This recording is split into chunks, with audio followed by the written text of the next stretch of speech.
All right. Welcome back to the podcast, Real World Retirement, the podcast, the YouTube, all the great things that come with it. I am your host, Alexander Pushman.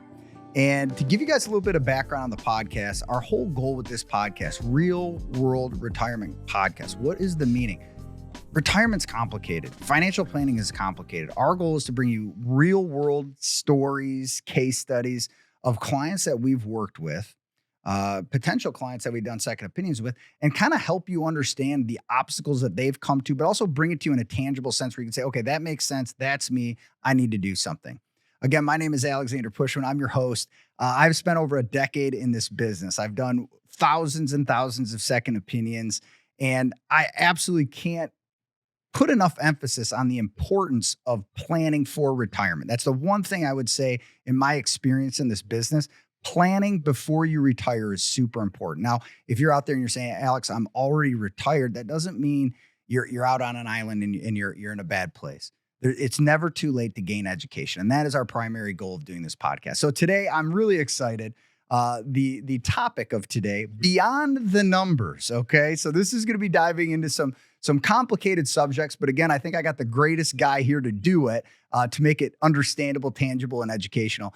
When I talk about beyond the numbers, we're really talking about behavioral finance. And that's talking about emotions. That's talking about a lot of elements of retirement. So without any further ado, I got my man, Vinnie Pucillo. I joke around. I always joke around with Vinnie. I always butcher his last name just to give him a hard time. But no, Vinnie is our advisor out of the Maumee, Ohio office. Phenomenal guy, big heart, absolute expert. And one of the things that Vinnie is great at doing is talking about that behavioral finance piece. So Vinnie, do me a favor. Talk to me a little bit about what got you into the business. So what got me into the business originally is I was in high school. It all started second half of my high school journey. So when you're in high school, they're really shoving a lot of things down your throat, right? When it comes to the SAT, the ACT, the placement test, the sports, the academics, all this stuff. And on top of that, they're like, well, you have to go to college. You have to figure out what you want to do, right? So I knew I wanted to do something that could help people, but in a very impactful way. And I was on YouTube doing some career research, and I found this gentleman by the name of Dave Ramsey. And I watched his videos, and it got to the point where it really resonated with me, the amount of, honestly, the peace and the clarity and the peace of mind that people would get from just receiving advice from somebody who's really experienced in this type of stuff. Right. And, that really, again, that resonated with me. So what I decided to do is push this career a little bit harder. And there was one particular quote before I go on to any of that he said that really started this kind of behavioral finance journey for me, is that he always says, to win with money, you need 20% head knowledge, 80% behavior. And I think, again, why that resonated with me is because behavioral finance has so many different dynamics to it, because at the end of the day, we're human, right? So we're going to have emotional reactions to things that might not necessarily be rational, but again, it's all about how we manage those to get to where we want to go. So then I go to college. I went to Michigan State University. I studied marketing and wealth management. I was actually part of the first class to graduate with wealth management minor. So I studied this stuff throughout college, and then I went on to work for restaurant investment advisors, and now I'm here at Foguth. So that's how that all came to be. Yeah, awesome. And it was funny because I remember when we were going through like the interview process, right? And you were kind of looking to jump in and get involved with the Foguth team. That was one thing that stuck out to me, was your background of like, you talked about Dave Ramsey. Yeah. And, we've talked about Dave Ramsey in past podcasts, but Dave Ramsey is a phenomenal starting place. Absolutely. There's maybe no other better process for, learning a budget, understanding how that month to month expense, right, versus income, and don't living beyond your means, budgeting money with the, the packets that 100%. They do old school, right? Dave Ramsey is a great resource, and a great place to start. And to add to what you just said, something he always says throughout his videos is an advisor should first be a teacher. We really pride ourselves on education here. Yeah. So when I was, when I came across this opportunity, started working for Foguth, when I was hearing in my interviews that education comes first. That really, again, struck the chord with me Right. that this is a phenomenal place for an advisor to be, but also for a client to work with us, because clients need to be educated first on what they're going into. I mean, you and I both probably have lots of stories about how many clients come in and have no idea what's going on with their financial plan. Like, first and foremost, they should be educated on that stuff. And then we can really develop a solid plan for them, or rework that. How are you going to make an informed choice without having any education? That's exactly You right. know, and I Absolutely. know we talk about this all the time, Absolutely. but 10-4. So, Mhm. all right. So beyond the numbers, we're talking about behavioral finance. Yes. So there's probably, 1,000 people sitting out there saying, Alex, Vinnie, what is behavioral finance? So can you just give kind of a really summarized, simple explanation of what is behavioral finance? So behavioral finance is simply how we react to our own financial situations, to our money, to the markets. Like, how do our either biases that we have, how does that affect the way that a plan goes? Right. Right. So as we kind of navigate all that stuff, it's really important to keep that into consideration, because there's so many parts of history that indicate where our emotions might get the best of us, right? I mean, think about 2008. A lot of people, unfortunately, sold out of their portfolios because they thought that that was the best thing to do, when in reality, that really could crush someone financially. And I mean, I know you have stories about this, and I have stories about this. People who left 2008 never went back to the market 100%. and are kicking themselves today, saying I shoulda, I coulda, water under the bridge. Absolutely. But that emotional piece, I think, is really important, And right? absolutely. So behavioral finance, to your point, is understanding how people will emotionally react to whether it's the stock market, money, debt, whatever it is. Exactly right. Understanding the psychology and the emotions of how your relationship is with your money. Absolutely. And I'll Okay. give you a good example of this too. So some of the things that we're going to cover in this podcast have to do with a plan is more than what you see from a numbers point of view. Mm-hmm. And what I mean by that is I had a client that came in, a prospect that came in a few months ago, and he told me, because we always ask during our first appointments, we always ask, what's your goal in retirement? Right. What do you want to Right. want to get done? He immediately said, I want to get a 10% return. And so I asked him, I said, where'd you get that number from? And we started to, have a really great conversation. And what he actually, behind that 10% goal, was somebody who wanted his wife to have a nest egg in case he were to predecease her. Right. So that was almost kind of the symptom of what Mhm. his primary goal was, because we see this a lot. We see a lot of couples who either one spouse takes the primary job of managing the finances. So in this gentleman's case, he wanted to make sure that his wife would be in a good place if he were to Right. predecease her. Right. And in a lot of cases, 10% returns might not even be necessary to get where he wants to be. Right. But that's our job as advisors, is to kind of mix the lifestyle and the money together. And Carl Richards is somebody who I really admire in the behavioral finance space. He has a graph. He's got two circles, and in the middle of the circle is, so one circle says your life, one circle says your money, and then he circles in the middle, and then he points to that and says good financial planning. Right.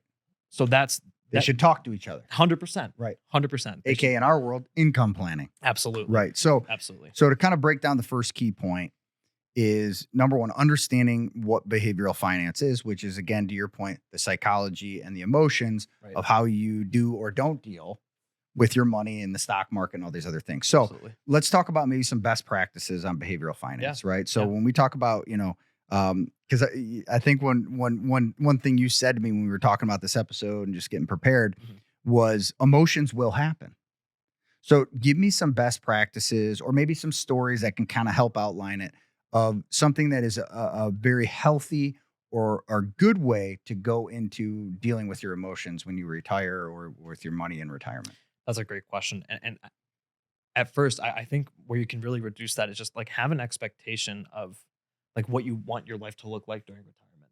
I have a lot of people that come in, they don't really, especially for pre-retirees, especially don't like they obviously they want to travel, they want to do all the basic stuff, right? But they don't know what they like really want to accomplish during retirement. Give your money a goal Yes. of what you want it to do. Yeah.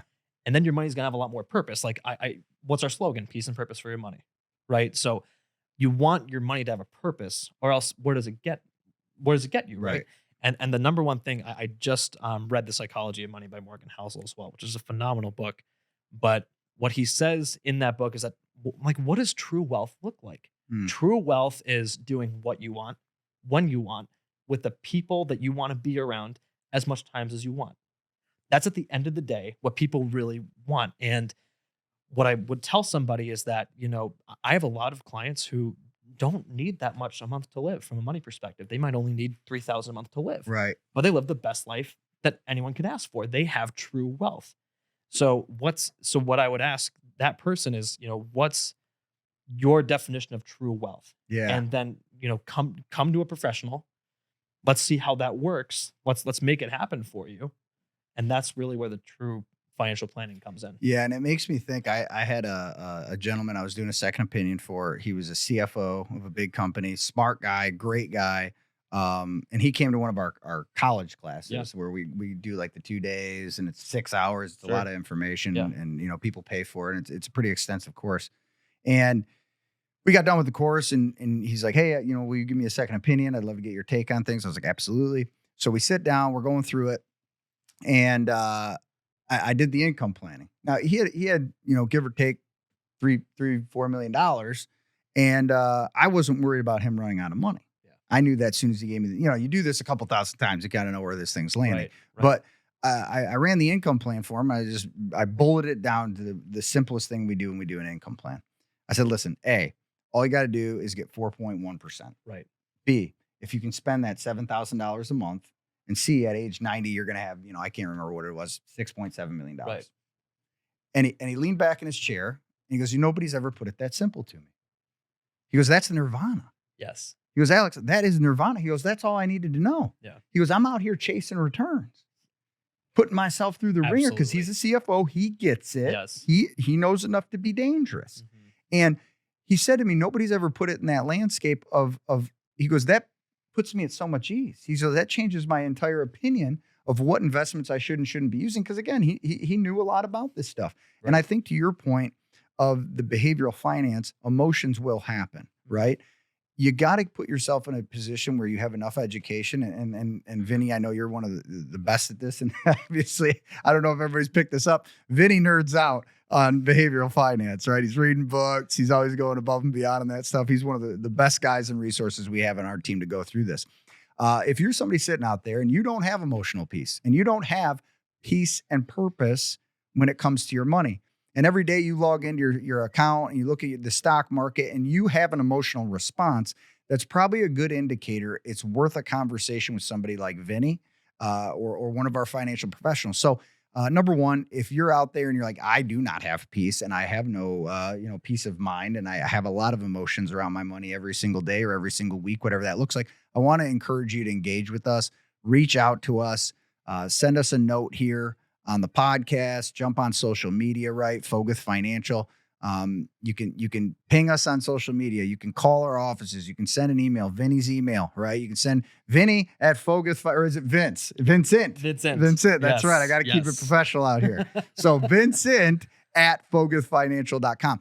If that's you out there, I want to, again, encourage you. If you're enjoying the information, the past podcasts, and currently what me and Vinnie are, please follow us on social media, Facebook, Instagram, all that good stuff. And just make sure you're engaging because, again, the whole reason we do this is there's people out there listening and watching who don't have that piece. And our whole goal is to educate people to have that. So when we kind of finish up, what's something that you would say on the behavioral finance or emotions of money that you would say is something that, again, whether it's a client or just a best practice, what's something you think is a kind of bad habit or something people should be identifying, saying, I shouldn't be doing that, or it's not healthy? So kind of writing off what you last said about a high net worth individual, what I see a lot, especially in high net worth individuals, Right. is they've done such a good job at saving their money for many, many years that a lot of times those people struggle to spend money. Right. So that's one of the bad habits that it's not a bad habit, by the way. It's one of those things where you've worked so hard. Right. Now, you should be able to enjoy it, but a lot of people struggle to enjoy it. And that's where, again, you can sit down with a professional and kind of figure out what purpose do you want with this money? And when it comes to purpose, like we start to talk about, especially with those types of clients, we start to talk about charitable, gifting, things like that. Like, and that's where, I mean, imagine how much purpose, if you're charitably inclined, imagine how much purpose you can do with your money. It's amazing. Right. So, that's one and thing tax that I look savings. at, and tax savings, 100%. So it's things like that. And then I think what I would also add to that is, on the opposite side of the spectrum, right? Then if people know what they want to spend their money on, then you could go into the overspending, which obviously, because what's the Spend number more one early in life? Correct. Yeah. What's the number one fear that retirees have is they don't want to run out of money. Correct. And that's why, I'm really happy that we do this here, is that we forecast a lot of our retirement plans to go beyond the typical age of living. Right. Typically it's age 95. And that's because, again, we want to, plan for the worst, hope for the best, right? We don't want you to be in a situation where you're running out of money either because of overspending or poor investment choices. Because as advisors, we always have to look at all those aspects of risk tolerance, tax planning, investment choices, all that stuff is all your plan's going to talk to each other in that regard, right? Yeah. So making sure that we cover, both ends of that spectrum, because both types of clients have those unique needs that need to be met. Yeah. And really what I'm hearing when you're talking to this is number one, everybody, what is it? 87 for males is the average age, and 89 for females. Something like that. When he's saying 95, Vinny's running his income plans to age 95, just to make sure the average age is 95. Yep. I just like, Vinny's moving quick. Want to make sure everybody caught that. Appreciate that. But to your point though, Vinny, is when we talk about investments, and again, you see it a lot in time and high net worth, you have that component, and I don't want to say greed, but it is greed. It's the same thing I have. It's the same thing I have with my money. I would be considered a highly, high aggressive, I'm about as high as it gets on the risk tolerance. Sure. I do it for a living. I'm 41 years old. Right. I still got 20 plus years of work. Right. So I'm okay taking risk. And a lot of these higher net worth families, and usually there's one person who leads the charge. They've done a great job, and it's hard to change something if it's not broken. You know what I'm saying? That is where status quo bias comes in, by the way. And for those who don't know what status quo bias is, it's just being okay with the way things are. If it ain't broke, don't fix it, right? So typically, to your point, I see that. But what I also see is a lot of advisors a lot of prospects that come in who don't have annual reviews with their clients. Yeah. And that's something that, it's not a good practice, because sure, you might be comfortable with no reviews, but the truth is that your financial plan can change at any point in any time. What is that? That's life, right? Life is going to happen. Life is going to have its ways of changing what was once planned to having to change course. Yeah. So we have to be very careful about, making sure that we are being very intentional with those annual reviews, making sure that your goals are still being met and that we're still in line with what you want to do. And I joke around sometime, and again, we've talked about this dozens of times, but we joke around and say, like, basically what people are doing is they're paying us. Do you want your financial advisor to treat your money like theirs? Absolutely. 100%. But the difference is my clients aren't 41 hitting their prime earning years and have another 20 years. So as much as like I go into every case, every situation, all right, what would I do if it was my money? And the hardest thing we have to do is transplant ourselves into their situation. Right. Yes. And start thinking from their point of view, their risk tolerance, their spending habits. Hey, what are their goals? Right. Like we have to change our mind, but people pay us to not be emotional about our decisions. 100%. And that's the most important thing. You want an advisor. You don't want an advisor who's emotional. Oh, bad day in the market. We're out. Right. Like you don't 100%. want that. You want to have somebody who has a game plan that's considering, to your point, connecting all the dots. We have an income plan, we have a tax plan, we have a charitable and beneficiary or legacy plan, and then we have an investment plan, right? So like you have all these things talking to each other, but you basically, in theory, are being paid to not be emotional. 100%. And one more thing I want to mention that you, great point that you mentioned too, is when we talk about, especially pre-retirees who are about to go into retirement, there's this concept that's known as sequence of return risk. So essentially, that means that the timing of when you invest and when you take distributions can have a possibly negative effect on your portfolio as a whole, right? So what does that look like? So if you're about to retire and the market goes through a bad patch, that is bad news, right? Because if you're planning to take distributions from your portfolio and you have lower than average investment returns combined with taking out distributions, that's going to deplete your portfolio a lot more quickly. Luckily, there are resources available that are able to shield you away from that. But the point is, that's where a conversation with the professional is super, super important. The law of diminishing returns. Exactly. And then we always use, I think it's like what, Tom and Mary? Yeah. In some of our educational 100%. events, we talk about Tom and Mary. You retire in 2000, and that's your first year of retirement. Then you get 2000, 2001, 2002, 3 years in a row of a bad market. Has it ever happened before? No. Will it happen again? Probably. Yeah. And put very simply, if you think about, if you start with a starting principle of $100,000, market goes through a crash, you have a negative 50% return. You're going to have $50,000 left. Right. So then how much more of a rate of return do you have to get back to 100,000? Right. You have to get 100% back. Yes. And by the way, not that making money or taking a lot of risk during retirement is bad. You just need to look at your overall situation to see if it's appropriate. The buckets, everybody uses the buckets. We use a different terminology in our office, but give money one job and it's good at the job. And that's exactly what you're talking about. Okay. 100%. So now we've kind of bled into it a little bit, but when we talk about a financial plan, it's not just the numbers, right? And I think you said it's about the lifestyle. Yes. It's about the wants. Yes. It's about your desires. It's about your goals. Talk to me a little bit about some best practices when we talk about, again, a financial plan, and it's not just about the numbers. It's about the actual lifestyle and the whole meaning of you working your whole life to save this money. I'll start with an example because there's a lot that can be kind of extrapolated from this topic, but there is a financial advisor that I follow right now on LinkedIn. He posted a client situation about some clients of his who had a $500,000 house. They had 25 years left on the mortgage. They were paying a 3% interest rate, right? Very good numbers, right? Right. Their mortgage rate was $1,500 a month, but they moved. So that move made it so that they got a $500,000 house, but their mortgage rate went up to 6%. Big swing. Big swing. And their mortgage payment was $2,600 a month. Are they bad at math? No.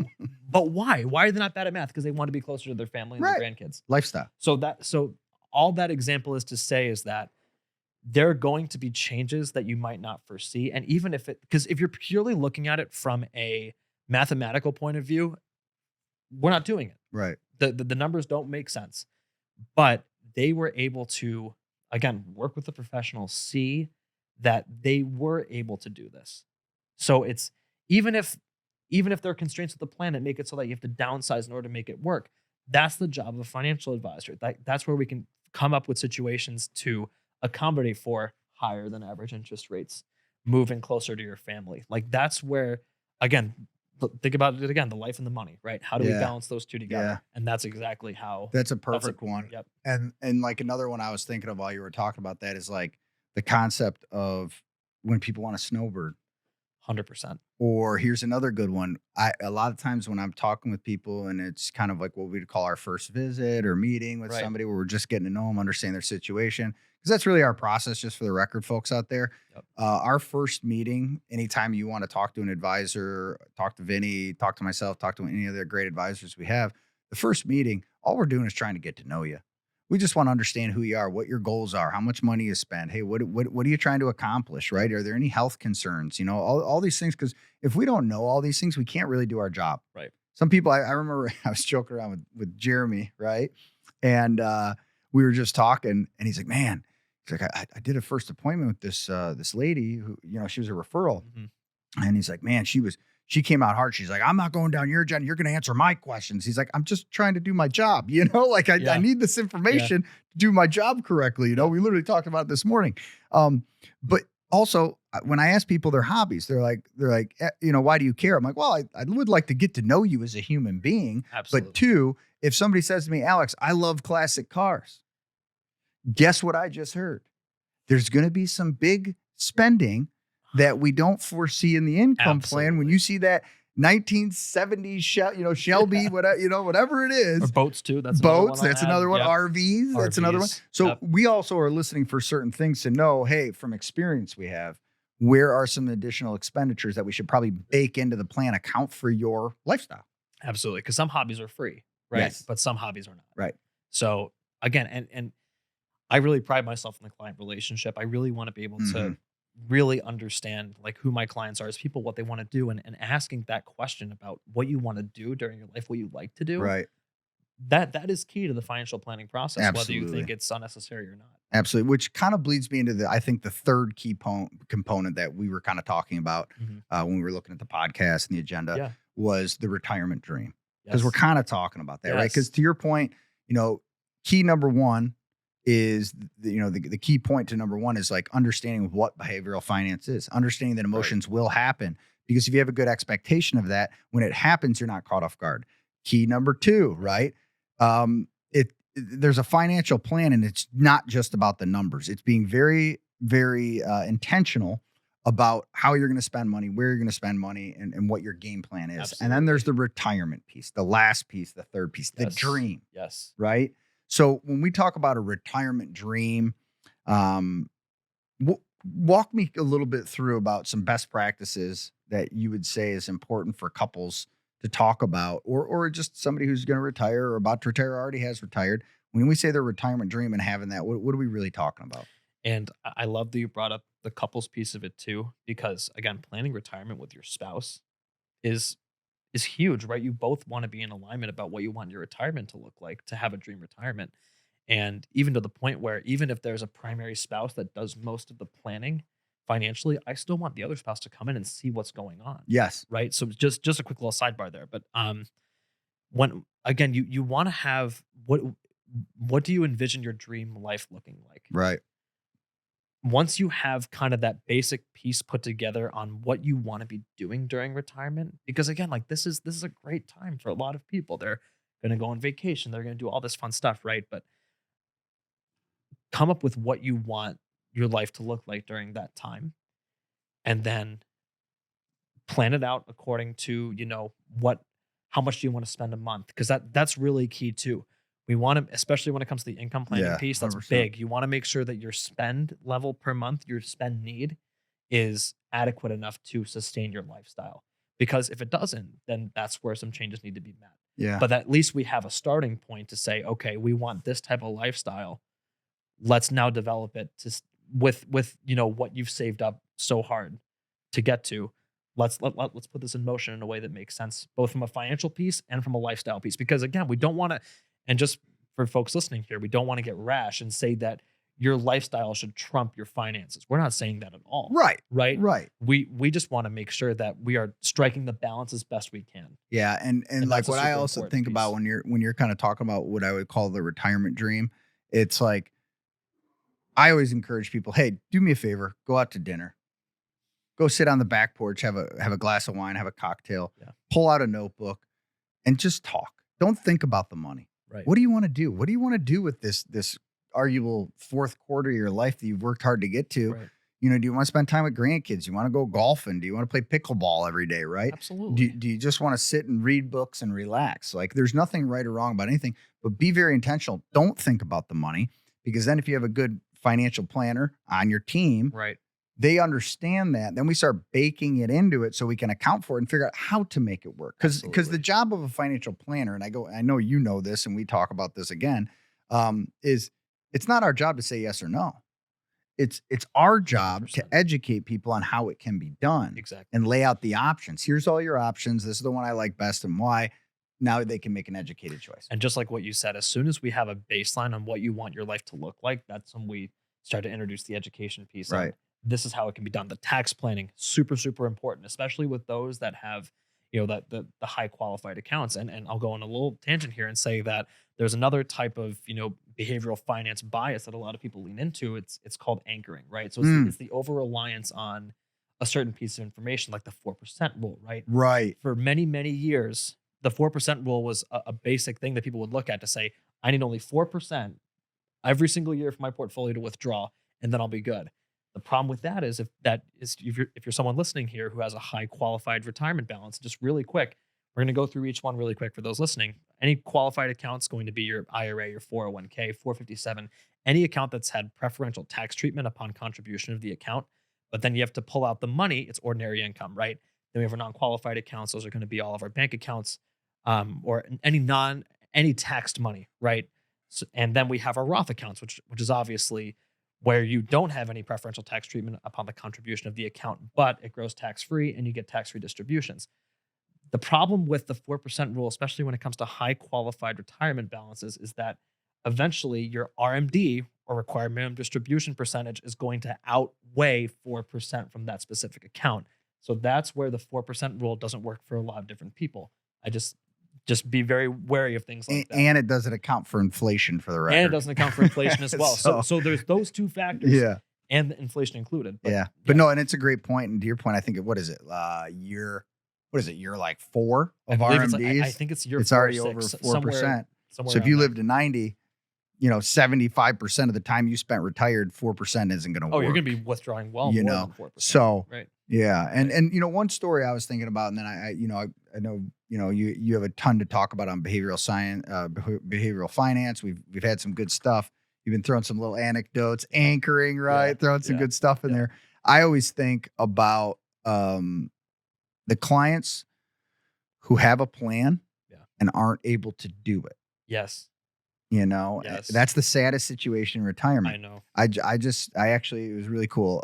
Over the weekend, one of my first clients I ever worked with, he, we went out on his boat. I brought my kids. Cool. And we were just talking about, I was telling him, it was funny because I looked back at the first note I ever wrote when I started talking to him. Yeah. And he had this really huge goal. I want to go sail the Caribbean in retirement. And I'm like, man, that's a cool goal. Yeah, absolutely. And we're sitting there on his boat, and he's playing with my daughter, my oldest daughter, and we're just chatting. Good. I'd consider them family friends at this point. But I told him the saddest thing in my career and in my industry and our job is when people aren't able to do it.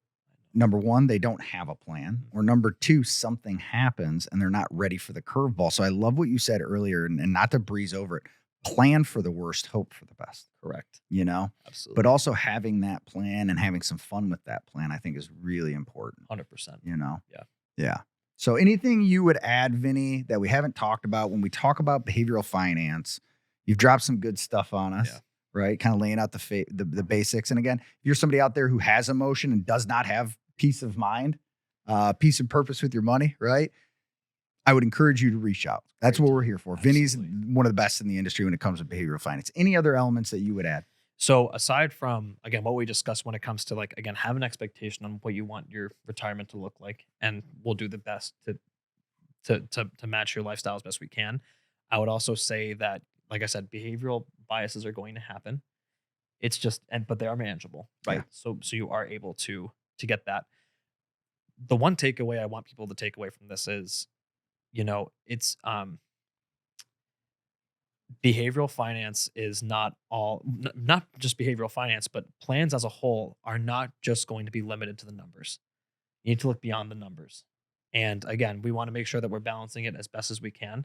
But yeah, aside from that, I think that's the biggest thing that I would suggest to people. Awesome. So key takeaways, number one is understand emotions will happen, and behavioral finance is a real thing. So understand it, be ready for it. Educate yourself on those different situations. Like Vinny did a really good job of just kind of giving the main factors that we see. Yeah. Have a financial plan, but it's not just about the numbers. Right. It's about your wants. It's about your lifestyle. It's about your desires. And then third piece, have that retirement dream. Right. Have the fun stuff, bake it in. And have a game plan, and have somebody on your team that you're in a better spot for it. Because at the end of the day, life's going to happen. Things will change. That's okay. That's where you can rely on your advisor to get you through that storm, redirect, and keep going. Awesome. Well, thank you, Vinny. I appreciate it, man. So if you've enjoyed this today, if you're enjoying the journey with us on the Real World Retirement podcast, please make sure you engage with us, right? Social media, Instagram, YouTube, all that good stuff. Make sure you follow, subscribe, get involved. And I just want to say thank you to all you listeners out there. We're really doing this for you guys. We enjoy doing this. I have fun with it, getting to see the different advisors and bringing them down here to the Brighton HQ, if you will. But we enjoy you guys, and thank you for engaging with us. We've gotten great feedback. If there's certain episodes or questions you have, again, drop us a comment, send us an email. We're here for you. But again, I want to say thank you for joining us today. Again, I'm the host, Alexander Pushman. I can't tell you how much I appreciate the community and all the great feedback we've gotten on this. So thank you for joining us. We'll see you in the next one. God bless you, and have a wonderful rest of your week, folks.